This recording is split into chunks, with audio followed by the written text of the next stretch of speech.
السلام علیکم ورحمۃ اللہ وبرکاتہ۔ محترم سامعین و ناظرین، امید ہے تمام احباب خیریت سے ہوں گے۔ فیڈرل پبلک سروس کمیشن کے تحت ہونے والے عربی ٹیچر یعنی اورینٹل ٹیچر BPS 16 کے لیے جو احباب انٹرویو دے رہے ہیں یا ٹیسٹ کی تیاری کر رہے ہیں، ان کے لیے یہ ویڈیو بڑی ہیلپ فل ہوگی۔ آج کی ویڈیو میں ہم چند سوالات اور ان کے جوابات جو انٹرویو میں بھی پوچھے جا سکتے ہیں، ٹیسٹ میں بھی اکثر یہ سوالات آتے ہیں۔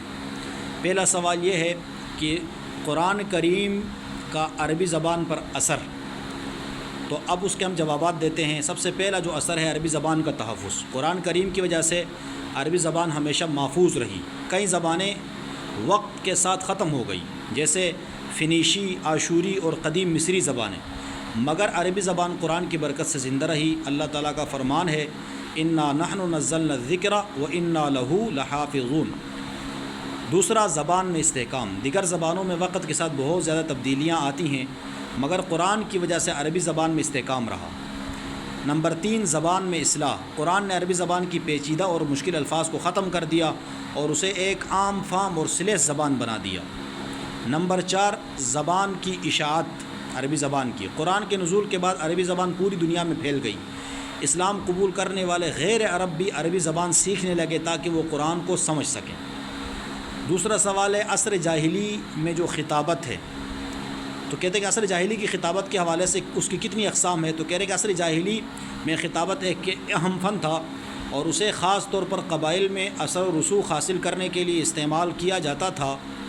اس دور میں خطابت کی کئی اقسام تھی، جیسے سیاسی خطابت، یہ قبیلوں کے درمیان معاہدے کرنے اور مسائل حل کرنے کے لیے استعمال ہوتی تھی۔ نمبر 2، مذہبی خطابت، یہ خطبات دیوتاؤں کی تعریف، عبادات اور مذہبی رسومات سے متعلق ہوتے تھے۔ اور نمبر 3، جنگی خطابت، جنگ سے پہلے فوجیوں کو جوش دلانے کے لیے خطبے دیے جاتے تھے۔ اور 4، معاشرتی خطابت، یہ معاشرتی مسائل پر مبنی ہوتی تھی، جیسے صلح، انتقام اور قبائلی تنازعات کو حل کرنا۔ اور اگلا خطبہ کے جو اوصاف ہیں وہ کیا؟ عصر جاہلی میں ایک اچھے خطیب کے لیے ضروری تھا کہ اس کی آواز بلند اور پر اثر ہو، وہ فصیح و بلیغ ہو، اس کے پاس مناسب الفاظ کا ذخیرہ ہو، وہ اپنے سامعین کے مطابق بات کرے۔ اور ان میں معروف جو خطبات ہیں ان میں سے پہلا جو خطیب تھا وہ قس بن ساعدہ مشہور ہے۔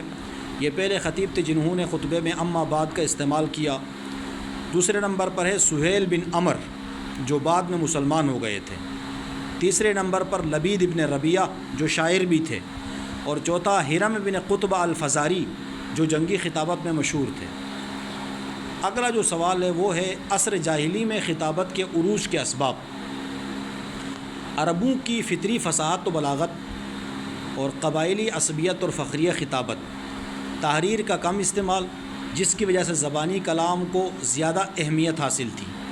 تجارتی اور ثقافتی میلوں میں خطابت کا فروغ۔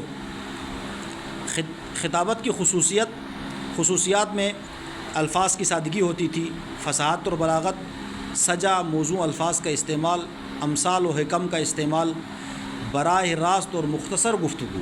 یہ تمام عناصر عربی خطابت کو اس کی ابتدائی دور میں عظیم مقام عطا کرتے ہیں، جو بعد میں اسلامی دور میں مزید ترقی پذیر ہوئی۔